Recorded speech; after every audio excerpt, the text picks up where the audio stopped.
क्या बजट 2026 भारत की अर्थव्यवस्था को नई दिशा देगा या सिर्फ सुधारों की एक और सूची है? आज हम इस बजट का विश्लेषण करेंगे। किसे फायदा, किसे राहत और क्या है इसके दूरगामी असर।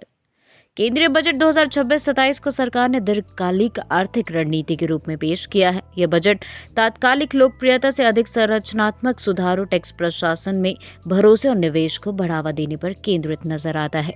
सरकार का स्पष्ट संदेश है कि अब कर व्यवस्था दंड आधारित नहीं बल्कि सहयोग आधारित होगी, ताकि करदाता स्वेच्छा से अनुपालन करे और विवाद कम हो। इस बजट में इनकम टैक्स स्लैब में कोई बड़ा बदलाव नहीं किया गया है, जिससे मध्यम वर्ग को सीधी नकद राशि नहीं मिली। हालांकि सरकार ने खर्च कम करने की दिशा में कुछ अहम कदम उठाए हैं। विदेश में पढ़ाई या इलाज के लिए धन भेजने पर लगने वाला टीसीएस घटाकर 2% कर दिया गया है। इसके अलावा यात्रियों के लिए डिजिटल कस्टम्स प्रक्रिया की घोषणा की गई है, जिससे समय और लागत दोनों में कमी आने की उम्मीद है। बजट में स्वास्थ्य क्षेत्र को महत्वपूर्ण राहत दी गई है।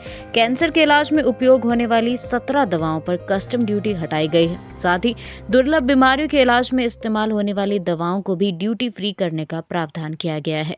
इसका सीधा लाभ मरीजों को मिल सकता है और इलाज की लागत में कमी आने की संभावना है। उद्योग जगत के लिए बजट खासा सकारात्मक माना जा रहा है। सरकार भारत को वैश्विक मैन्युफैक्चरिंग और निर्यात केंद्र बनाने की रणनीति पर काम कर रही है। विमान निर्माण से जुड़े पार्ट्स, बैटरी और ऊर्जा उपकरणों पर ड्यूटी में राहत दी गई है। इसके अलावा डेटा सेंटर और टेक्नोलॉजी सेक्टर को दीर्घकालिक टैक्स लाभ देकर निवेश आकर्षित करने की कोशिश की गई है।